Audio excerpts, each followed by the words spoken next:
Whenever I travel abroad, igihe cyose ngiye mu mahanga nitwaza ibiryo byanjye byo muri Uganda: amata, ifu y'uburo, imbuto, ibinyamisogwe, inkoko, ubuki n'igitoki. Umunsi umwe inanasi nari mfite zarashize, abakozi banjye bagura inanasi muri supermarket yo mu Bwongereza. Nafashe agace kamwe gato gusa, mpita mpagarika kurya ako kanya. Icyambere iyo nanasi yari ikomeye cyane, sinari narigeze mbona inanasi ikomeye gutyo kugeza ubwo nyiboneye London. Ntiyari iryoshye kandi yari ifite impumuro ikaze imeze nk'iya ammonia. Nigeze guhura n'icyo kibazo no muri Washington. Bazanye icyo bise inanasi, sinabyemeye, sinabyizeye. Kuki abaturage b'isi bagomba kwihanganira ibyo bibazo bitewe na politike zashyizweho zigamije inyungu z'abaturage bake gusa? Naravuze nti sinzongera kurya inanasi kugeza igihe nzagarukira muri Uganda. I will not eat pineapple again until I go back to Uganda. Perezida Museveni akunze kurangwa n'udushya dutandukanye, twinshi muri two tuba dusekeje ariko twigisha, utundi tuba tuvuga ukuri ariko mu buryo budahutaza. Akunda ubuzima bworoheje cyane, hahandi usanga ari kurya ibiryo abaturage bo mu cyaro kibisi bakunda kurya buri munsi. Aherutse guhitura abaturage ba Uganda cyane cyane urubyiruko ko mu gihe bahugiye mu bimasuro abandi badahwema gutemberera ku kwezi. Iyi nkuru niyo tugiye kuzengurukaho uyu mwanya. Aho wageze ni kuri Jean Paul Official, umuyoboro ubagezaho ibiganiro bitandukanye byibanda ku buzima bwa buri munsi. Mukunze kuba muri kumwe nanjye Nzayisenga Jeanne Pansenya Enatiropate, mwarimu na Diwani wa Afya, ndi umurezi n'umujyanama w'ubuzima. Kanda subscribe n'inzogera uje ugira amahirwe yo kwibanira nanjye buri munsi muri ibi biganiro utapfa gusanga ahandi.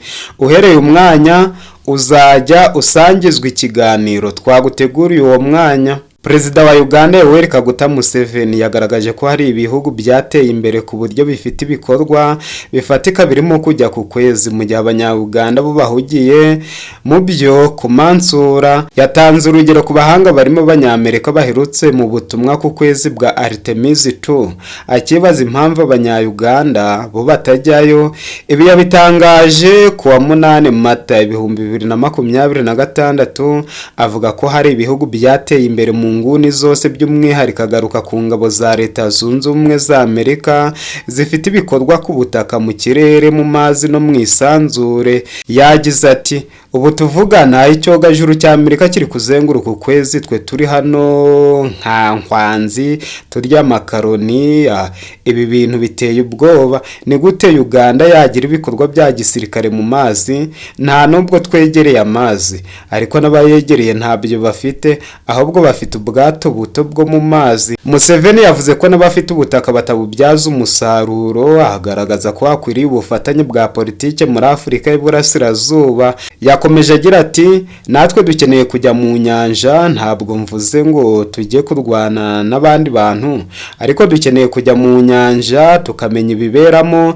Nyuma ya byose harimo umutungo mwinshi, amafi, ibifi binini, byose niho biri, ariko ntituriyo. Uretse umutungo, Museveni yagaragaje ko bakeneye gukoresha amazi magari ku bijyanye n'umutekano, ndetse ko bidakwiye kugarukiraho gusa, ahubwo no ku kwezi bakwiye kujyayo bakamenya ibibera mu isanzure. Yagize ati mujye no ku kwezi. Ukwezi ni umutungo rusange w'abantu, ariko turi hano cyangwanzi tubyina kugeza tugeze ku butaka, mu gihe abandi bari ku kwezi batureba nk'intozi. Ku wa 2 Mata 2026 nibwo icyogajuru cy'Abanyamerika cyahagurutse ku isi kijyanye abahanga mu by'isanzure 4. N'urugendo byari biteganyijwe ko ruzamara iminsi 10, aho babanje kuzenguruka isi bakabona kwerekeza ku kwezi, ariko ntabwo bagombaga kuguhagararaho. Ikigo cya Amerika gishinzwe iby'isanzure NASA cyatangaje ko aba bahanga mu by'isanzure batangiye urugendo rugaruka ku isi, ndetse ko ari bo bageze mu ntera ya kure mu mateka y'isi. Yoweri Kaguta Museveni ni perezida wa Uganda umaze igihe kirekire ku butegetsi. Yavutse mu mwaka w'1944, yize amashuri makuru muri University of Dar es Salaam, aho yize ibijyanye na siyansi ya politike n'ubukungu. Museveni yatangiye urugamba rwo kubohora igihugu cye binyuze mu ntambara ya gisirikare.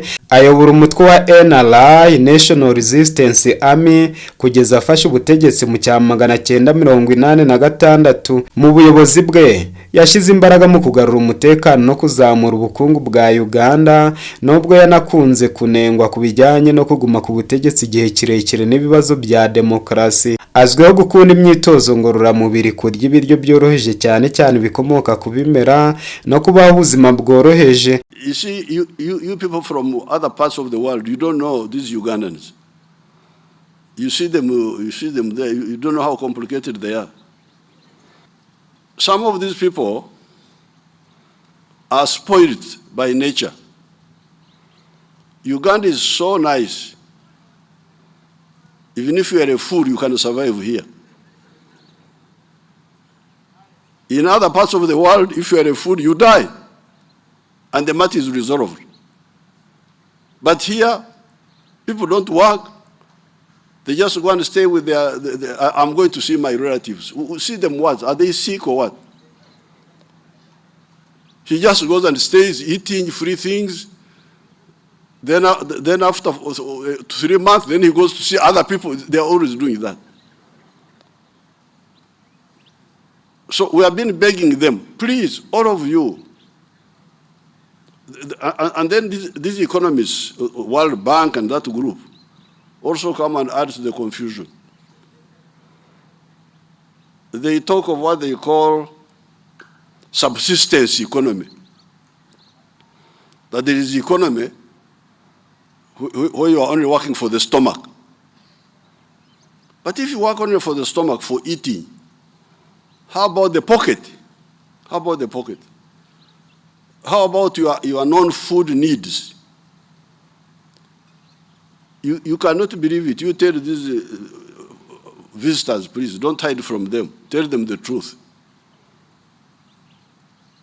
That in 1969,